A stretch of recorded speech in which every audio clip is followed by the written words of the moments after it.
তৃণমূলের ধিক্কার মিছিল।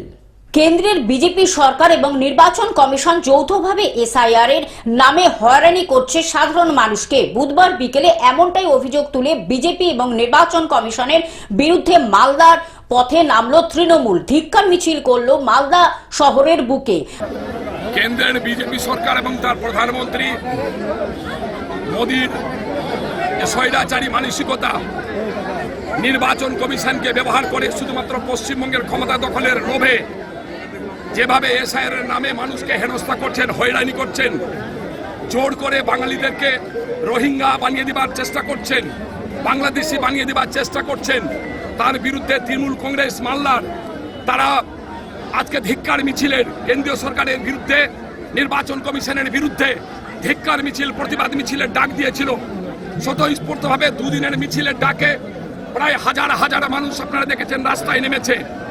এ থেকে প্রমাণিত হচ্ছে যে আগামী দিনে গোটা রাজ্যের কথা আমরা না বলতে পারলেও এই বিজেপির এই কুচক্রান্তের বিরুদ্ধে পশ্চিমবঙ্গের সাথে সাথে মালদার মানুষ, মালদার বুক থেকে চিরতরে এখান থেকে বিজেপিকে এবং বিজেপির যে দু তিনটা দালাল তৈরি হয়েছে এখানে, আজকে কংগ্রেস, সিপিএম আর তার সাথে মুসলিম সাম্প্রদায়িক দল আজকে মিমের নামে, আজকে আইএসএফ এর নামে তারা যে মানুষকে, মুসলিম মানুষকে বিভ্রান্ত করার চেষ্টা করছে বিজেপির সুবিধা করে দেওয়ার জন্য, তাদের বিরুদ্ধে আজকে তৃণমূল কংগ্রেস সিদ্ধান্ত গ্রহণ করছে মানুষের কোন ধরনের যদি ক্ষতি হয় আজকে এসআইআর এর মধ্যে দিয়ে আগামী দিন কিন্তু একটা লোককেও ছেড়ে কথা তৃণমূল কংগ্রেস বলবে না।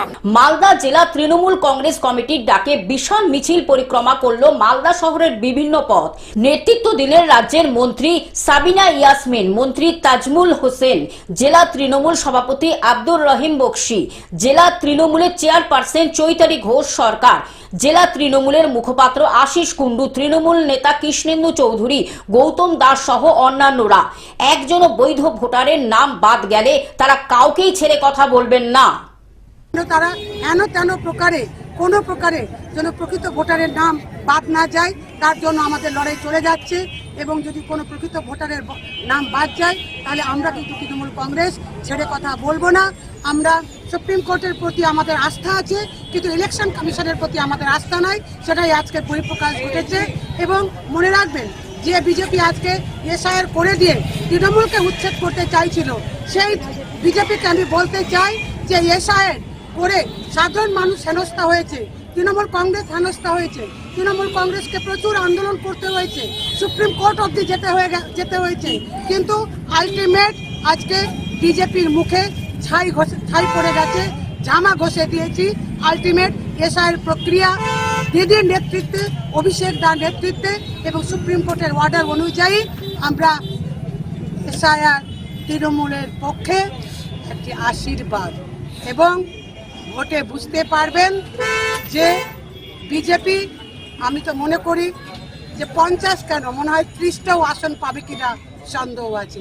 আমাদের লড়াই যতক্ষণ পর্যন্ত ভোটার তালিকা বের না হয়েছে, প্রকৃত ভোটারের নাম আমরা দেখতে না পেয়েছি, ততক্ষণ পর্যন্ত ইলেকশন কমিশনের উপর আমাদের ভরসা নেই, আমরা লড়াই চালিয়ে যাব। মালদা থেকে অভিষেক দাসের রিপোর্ট, গ্লোব নিউজ। এখন থেকে গ্লোব টিভি দেখুন আপনার স্মার্টফোনেও। গুগল প্লে স্টোর অথবা অ্যাপল স্টোর থেকে ডাউনলোড করুন গ্লোব টিভি লাইভ অ্যাপ। এছাড়া জিও টিভি অ্যাপ থেকে দেখুন গ্লোব টিভি লাইভ।